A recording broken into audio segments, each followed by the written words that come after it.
राज्यसभा में पधारे क्षत्रिय और पराक्रम का समय है। जिसको अपनी वीरता पर गर्व है वो मैदान में आए और धनुष का चिल्ला चढ़ाए। जो क्षत्रिय कुमार इस धनुष का चिल्ला चढ़ा देगा वो जनक नंदिनी सीता का पति कहलाएगा। इसलिए अब एक एक करके आइए और अपने भाग्य की परीक्षा कीजिए।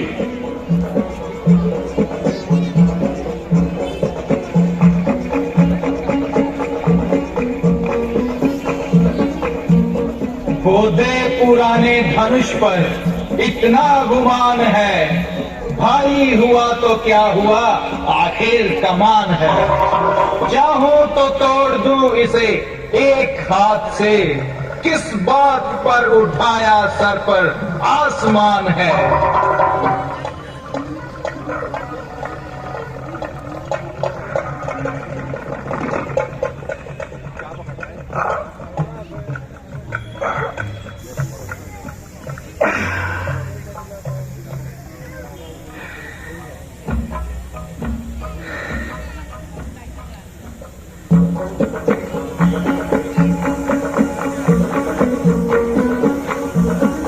बस बस जनाब, सबकी ताकत खत्म हुई।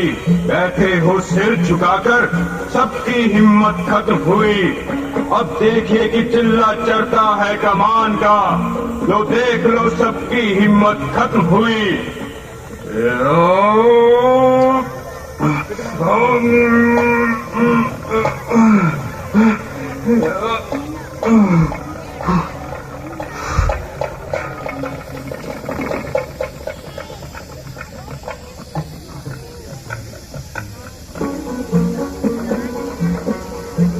सबने लगाया जोर पर लाचार हो गए, ना उठ सकी कमान शर्मसार हो गए।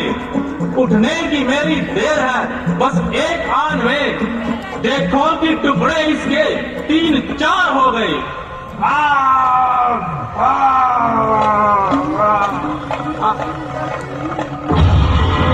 कर लेंगे यदि छोकरे हर एक काम को, तो दुनिया में कौन जानेगा रावण के नाम को। जय शंकर, जय शंकर।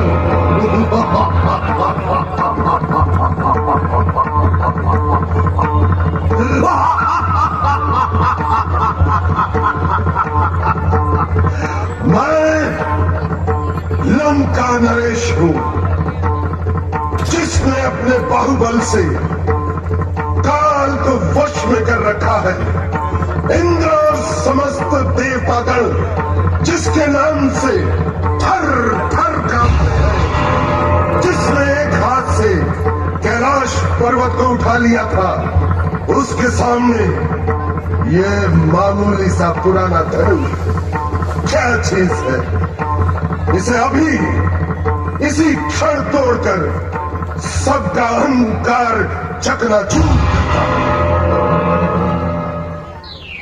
आए लंकापति रावण, सावधान! यहाँ तू स्वयंवर जीतने का प्रयास कर रहा है और उधर तेरी लंका में विपत्तियों के बादल मंडरा रहे हैं। तेरी कन्या कुंभवती को मधु दैत्य हर कर ले जा रहा है। कुंभकर्ण निद्रा में मग्न है और मेघनाद अपनी तपस्या में लीन है। अपनी कन्या को शीघ्र बचाओ। जाओ रावण, जाओ। ये मेरी भारी भूल थी जो मैं स्वयंवर में चला है। मेरी अनुपस्थिति का लाभ उठाकर उस नीच दैत्य ने इतना साहस किया कि मेरी पुत्री बहिना अपहरण कर दिया। निश्चय ही उसकी मृत्यु ने उसे बुलावा दिया है। हाँ, किसी आवश्यक कारणवश मुझे लंका जाना पड़ रहा है, परंतु सीता, याद रख, यद्यपि मैं स्वयंवर में तुझे नहीं जीत सका, परंतु एक बार अवश्य जीतूंगा तुझे लंका में अपनी पटरानी जरूर बनाऊंगा। हाँ, पटरानी।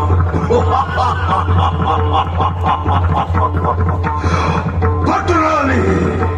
जय शंकर, जय शंकर। अफसोस, पृथ्वी वीरों से खाली हो चुकी है।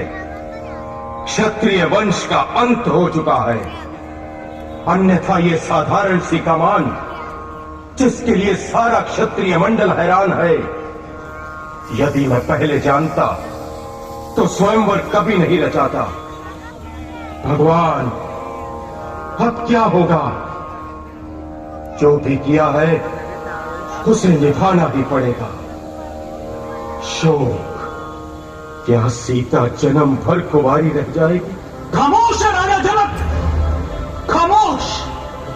जुबान संभाल कर बात कीजिए। यदि कुछ राजा चिल्ला न चढ़ा सके तो सबको कायर ठहरा दिया। न सोचा न समझा। जब तक क्षत्रिय वंश का एक भी योद्धा जीवित है, तब तक उसकी ओर उंगली उठाने वाला कौन है? बेटा, धैर्य से काम लो। थोड़ी देर के लिए गुस्से को काबू में रखो, क्योंकि राजा जनक ने तुम्हें अभी पहचाना नहीं। राजा जनक ने हमें स्वयंवर का आमंत्रण दिया है, ना कि युद्ध का। शांत हो जाओ लक्ष्मण, शांत। भ्राता जी, यदि आप आज्ञा दें तो मैं पल भर में इस धनुष के टुकड़े टुकड़े कर दूं और राजा जनक का घमंड चूर कर दूं। राजा जनक ने जैसे असभ्य शब्द कहे हैं, वह कदापि रघुकुल के सहने योग्य नहीं है। प्यारे लक्ष्मण, तुम्हें शांति से काम लेना चाहिए। इस प्रकार क्रोध ना करो। जब तक गुरुजी हमारे साथ हैं, तब तक हमें उनकी आज्ञा का पालन करना चाहिए। हे रघुकुल भूषण, उठो। अब किस बात की देरी है? इस शिव धनुष पर चिल्ला चढ़ाकर राजा जनक को शोक से मुक्त कर दो। जो आज्ञा गुरुदेव। सावधान, ऐ दसों दिशाओं के दिग्गजों, सावधान। आकाश के चंद्र और सूर्य, सावधान। अब श्री रामचंद्र जी धनुष तोड़ने जा रहे हैं। कहीं ऐसा ना हो कि पृथ्वी डगमगा जाए, इसलिए तुम सावधान रहना और मैं भी अपने स्थान पर सावधान हूं। अब मोरी राखो लाज हरी, के अब मोरी राखो लाज हरी।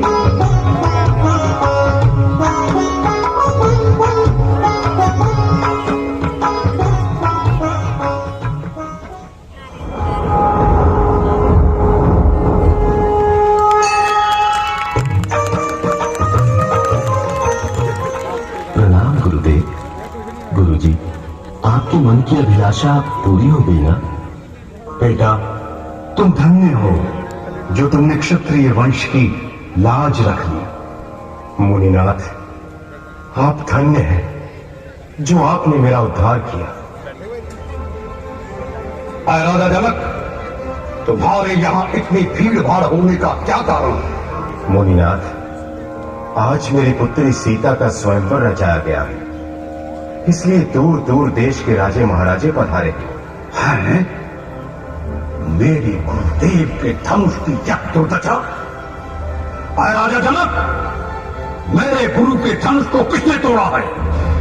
मुझे शीघ्र उत्तर दो, नहीं तो पृथ्वी पर जहां जहां तेरा राज्य है उसे उलट पुलट कर दूंगा। जिसने भी मेरे गुरु के धनुष को तोड़ा है वह शास्त्र बाहु के समान मेरा वैरी है। उसे शीघ्र मेरे सामने करो, नहीं तो जितने भी राजा यहाँ उपस्थित हैं उन सबका सर धड़ से अलग कर दूंगा। मुनिनाथ, ऐसे धनुष तो हमने बालकपन में बहुत तोड़े हैं, तब आपने कभी क्रोध नहीं किया। परंतु इस धनुष में आपकी क्या ममता है जो आप इतना क्रोध करते हैं? ओ अभिमानी बालक, क्यों बिना सोचे समझे मुझसे जबान लड़ा रहा है और मुझे गुस्सा दिला रहा है? लगता है तेरी मौत तेरे सर पे मंडरा रही है। मुनिनाथ, आप इस प्रकार क्रोध ना करें। जब धनुष को कोई भी ना तोड़ सका तो राजा जनक ने क्षत्रिय वंश को ललकारा। गुरु जी की आज्ञा पाकर मुझे ये कार्य करना पड़ा। हे राम, तुम तो शांत स्वभाव के हो, किंतु ये तुम्हारा छोटा भाई अज्ञानी और बड़बोला है। दिल तो करता है कि इस फरसे से अभी इसके 2 टुकड़े कर दो। ऋषिराज, एक पुराने गले सड़े धनुष के लिए इतना मोह ठीक नहीं। मोह त्याग दीजिए और जाकर जंगलों में तपस्या कीजिए, यही आपको शोभा देता है। अरे ओ नादान बालक, अपनी जीवा पर नियंत्रण रख। तेरे वचनों को सुनकर मेरे हृदय की ज्वाला प्रचंड हो रही है। मुनिनाथ, लक्ष्मण तो नादान है, आप इस पर व्यर्थ ही क्रोध कर रहे हैं। हे राम, तेरा छोटा भाई बार बार कटु वचन कह रहा है और तुम बार बार हाथ जोड़ रहे हो। अब या तो तुम मेरे साथ युद्ध करो या अपने आप को राम कहलवाना छोड़ दो। मुनिनाथ, मेरा नाम तो केवल राम है, परंतु आप तो परशुराम कहलाते हैं। हम तो हर प्रकार से आपसे हारे हुए हैं। तो क्या वास्तव में यह कार्य तुम्हारा है? जी मुनिवर, इसके लिए आप मुझे कोई भी दंड दें, मुझे सहज स्वीकार है। मुझे इसमें संदेह है कि वास्तव में यह कार्य तुम्हारा है। अगर ये सत्य है तो मेरे इस धनुष पर चिल्ला चढ़ाकर मेरा संदेह दूर कीजिए। जो आज्ञा मुनिवर। बस बस बस प्रभु बस, मेरी शंका का निवारण हो गया। मेरे द्वारा कहे गए अपशब्दों के लिए मैं आपसे क्षमा याचना करता हूं। आप धन्य हैं प्रभु, आप धन्य हैं। प्रभु, अब मुझे वन जाने की अनुमति दीजिए।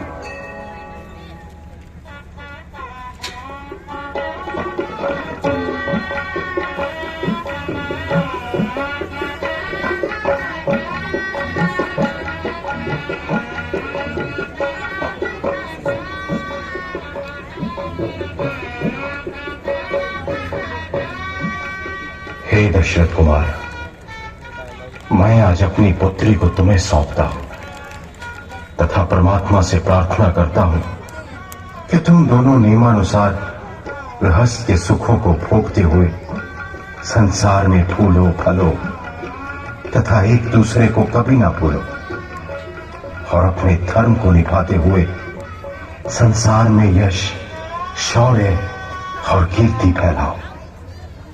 बेटी, मैं सत्य कहता हूं कि अनेकों भयंकर लड़ाइयों में भी मेरा मन कभी नहीं डोला, परंतु तुम्हें विदा करते हुए मेरा मन विचलित हो गया है।